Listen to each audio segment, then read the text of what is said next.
Cik Andrew Yip Kwang Wei. Ya, saya. Siap Ya, saya. Okey. Juga merupakan seorang lawyer. Nama ni dari Kelantan. Orang Kelantan. Orang Kelantan betul eh? Orang Kelantan. Lahir Kelantan. Lahir Kelantan. Lahir Kelantan, besar Kelantan, kerja Kelantan. Hijau Kelantan. Saya tadi tanya Andrew ni, saya tahu dia dulu Presiden Kelantan. Saya tahu. Tapi saya tanya, you lahir memang orang Kelantan? Dia kata ya. Itu saya tanya, boleh kecek Kelantan? Dia kata boleh. Tapi baru saya tahu Andrew ni sekolah Cina.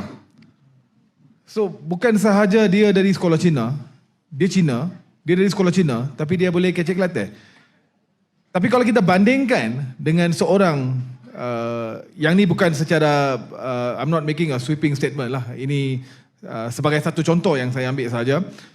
Kalau secara random kita ambil secara rawak, kalau kita ambil seorang pelajar Cina, sekolah Cina dari Pulau Pinang, dan kalau kita suruh dia cakap bahasa Melayu, kemungkinan dia tak confident nak bercakap dalam bahasa Melayu. Tak payah nak kata logat utara lah. Yang tu tak perlu. Saya pun tak cakap guna logat utara sangat. Tapi kalau bahasa Melayu biasa pun susah.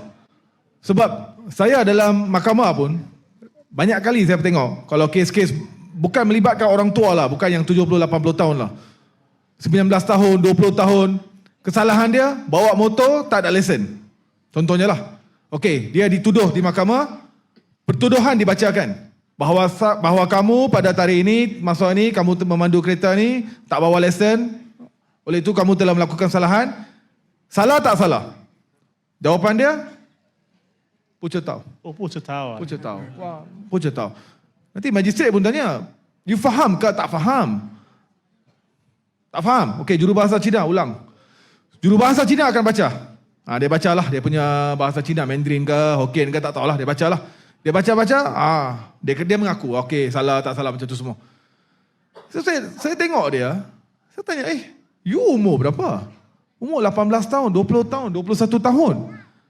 Kira, you lahir di Malaysia, dilahir di Pulau Pinang, selepas Malaysia dah merdeka. You belajar di sekolah kebangsaan, walaupun, okeylah, tak apalah you belajar di sekolah Cina. Tapi takkanlah, salah tak salah pun you tak faham.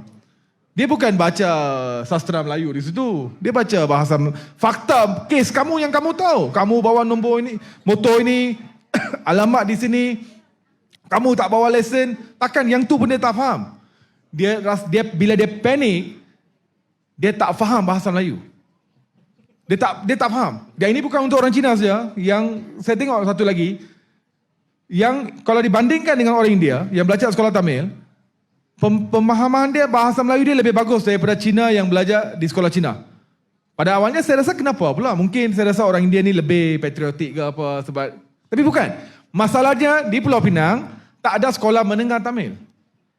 Dia ada sekolah Cina, menengah tu ada. So artinya orang yang belajar sekolah Tamil sampai darjah 6, bila dia masuk tingkatan 1, dulu zaman saya ada remove lah. Sekarang saya rasa remove tak ada lagi ya.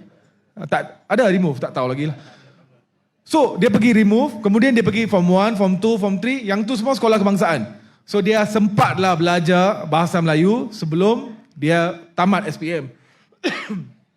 Tapi kalau orang Cina, sampai sekolah menengah, sampai tingkatan 6, dia belajar dalam bahasa Cina. Sebab itu, dia punya pemahaman bahasa Melayu dia kurang sikit. So, itu saya rasa perlu berubah. Kalau secara peribadi, ini peribadi ya, bukan mewakili siapa-siapa. Bagi saya rasa kita perlu adakan sekolah satu aliran sahaja. Secara peribadi. Okay, saya bukan nak buat statement di sinilah. Saya rasa Singapura sekali lagi contoh yang terbaik. Singapura berapa peratus orang Cina, tapi satu sekolah Cina pun tak ada di Singapura. Itu kebanggaan Malaysia. Malaysia kata tengok, kita ada sekolah Cina. Singapura pun tak ada sekolah Cina. Tapi bagi saya rasa itulah yang terbaik. Tapi tak apa. Kita ada, kita jangan kacau. So apa yang perlu dibuat sekarang ialah kita perlu pastikan yang orang Cina dengan orang India atau mana-mana bangsa pun lah mesti kena tahu bahasa Melayu sebab itu adalah bahasa kebangsaan.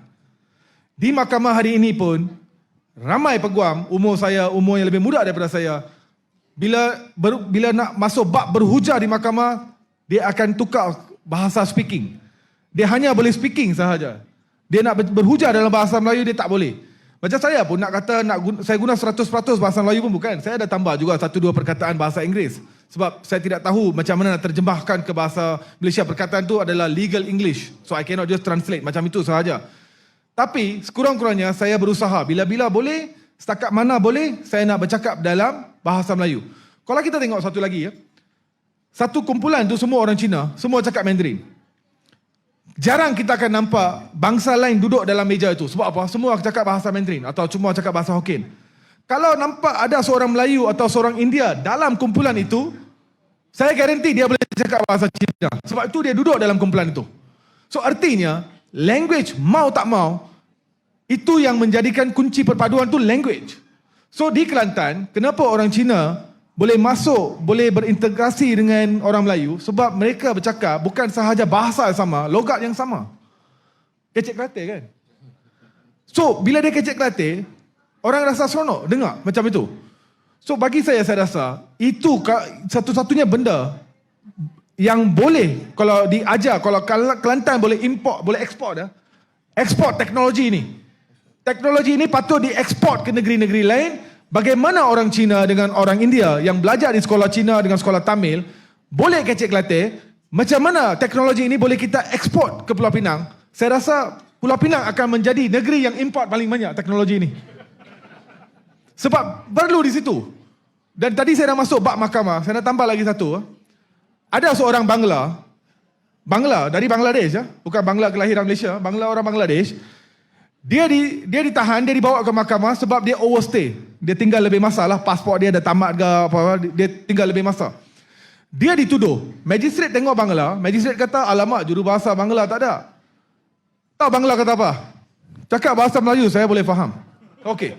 So dia baca pertuduhan lah bahawa kamu pada ini masuk Malaysia, kamu ini tinggal lebih masa. Salah tak salah? Salah. Kamu ada nak cakap apa-apa untuk rayuan? Rayuan dia tak ada peguam. Dia buat rayuan mitigasi sendiri. Tahu dia kata apa? Saya mak sana ada sakit, bapa sana ada Bangla sakit, saya mau balik, tolong saya kasih balik.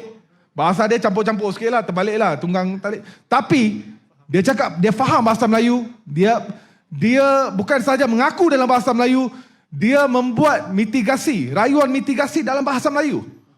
Walaupun bahasa Melayu dia boleh kata D lah atau C lah. Tapi dia masih menggunakan bahasa Melayu, tak payah bayar peguam, tak payah buang masa mahkamah, mengaku salah, okey, denda berapa ribu, penjara 2 bulan, hantar balik. Okey, terima kasih puan, dia duduk.